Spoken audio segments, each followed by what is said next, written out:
நீலகிரி மாவட்டம் உதகைக்கு மாண்புமிகு தமிழக சட்டப்பேரவைத் தலைவர் அப்பாவு அவர்கள் சனிக்கிழமை வருகை தந்தார். இந்நிலையில் மாவட்டத்தில் உள்ள பல்வேறு சுற்றுலா தலங்களை குடும்பத்துடன் பார்வையிட்ட சட்டப்பேரவைத் தலைவர் அப்பாவு உதகை ரோஜா பூங்காவை தனது குடும்பத்துடன் பார்வையிட்டார். தொடர்ந்து ரோஜா பூங்காவில் பணியாற்றும் ஊழியர்கள் அவரிடம் ஓய்வூதியம் மற்றும் மாதாந்திர சம்பளத் தொகையை உயர்த்தி தர கோரிக்கை வைத்தனர். அதனைத் தொடர்ந்து அவர்களின் கோரிக்கையை கேட்ட சட்டப்பேரவைத் தலைவர் அப்பாவு அவர்கள் சம்பந்தப்பட்ட அதிகாரிகளின் கவனத்திற்கு எடுத்துச் சென்று உரிய நடவடிக்கை எடுக்கப்படும் என தெரிவித்தார். மேலும் கட்டுமான தொழிலாளர்கள் நலவாரியத்தில் அனைத்து தோட்ட தொழிலாளர்களையும் பதிவு செய்து அவர்களுக்குண்டான சலுகைகளை வழங்க நடவடிக்கை எடுக்க பூங்கா அதிகாரிகளை கேட்டுக்கொண்டார்.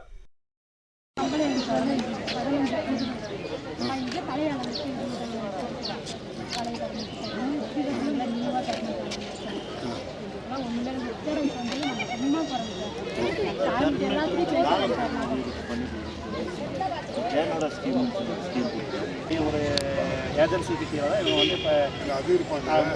கவர்மெண்ட்டில் அமைப்பு சாரா தொழிலாளர் நல வாரியம். சரி, இந்த வாரியத்தில் ஏதாவது ஒரு வாரியத்தில் அமைப்பு செய்யலாம்.